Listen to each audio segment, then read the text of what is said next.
What's going on, YouTube? This is SG1 Sports, and you're watching our college football channel. We're going to wrap up our projected records for the Big Ten, and this is the final conference, actually.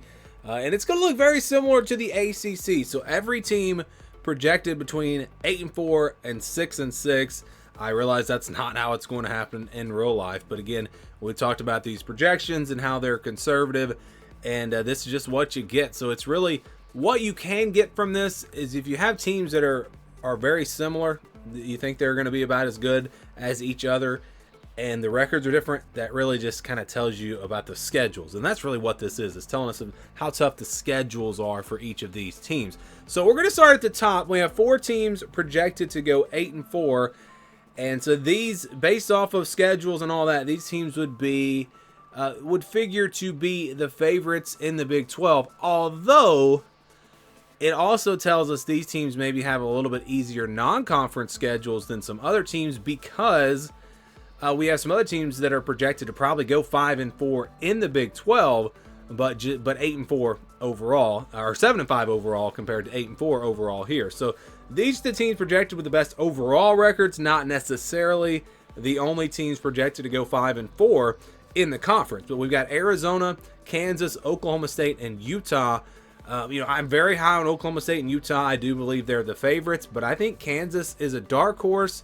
Arizona is interesting with the coaching change and all that. I don't know if they can get to the Big 12 championship game, but I think they're definitely similar to Kansas. They're a dark horse. So these teams all projected to go 8-4 and also go 5-4 in the Big 12. So win their non-conference games.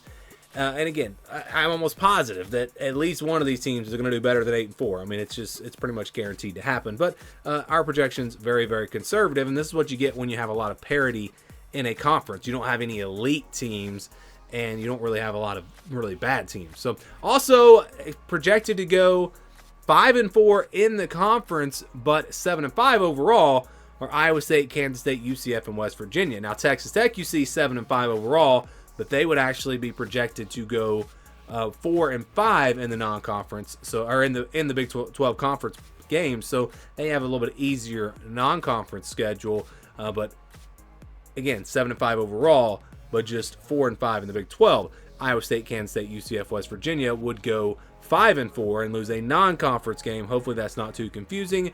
But yeah, we're talking about the other teams that I think have a chance: Iowa State, Kansas State, UCF, and West Virginia.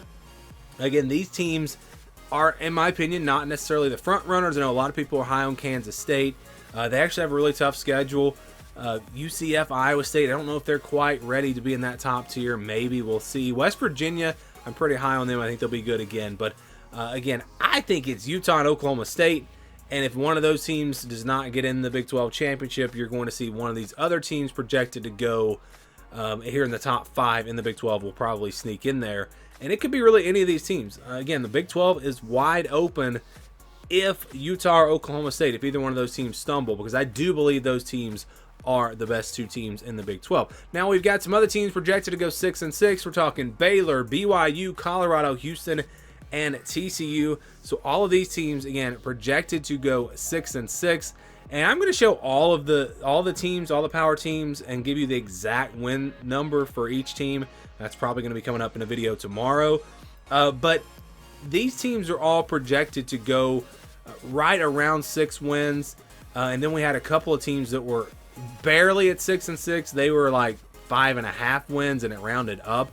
But these teams were pretty safely into that 6-6 range. One of these teams maybe doesn't get to a bowl game, but I'd say probably 4 of the 5 or 3 of the 5 at least probably get to a bowl game. I think we could see, maybe 12 of the 16 teams of the Big 12 get to a bowl game this year. But the other 2 teams that also projected to go 6-6, but just barely, because again, their win total was like 5.5, and that was Arizona State and Cincinnati. So these teams are projected to go 6-6, are projected to go 4-5 in the Big 12, but I put them behind the other teams, even though we have them all tied at 10, but behind them here on the graphic, just because to show you they were very, very, very close to being 5-7 in the projection.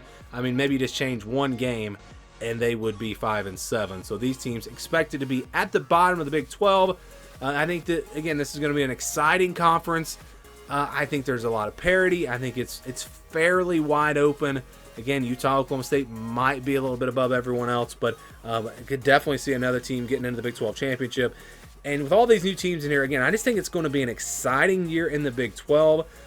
More so than the ACC. I know the ACC is going to add SMU and Cal and Stanford, but I really think the Big 12 is going to be the most competitive and most exciting conference from top to bottom this season, and I can't wait to see what happens. But these are the projections. Give me your thoughts, your projections down in the comments below.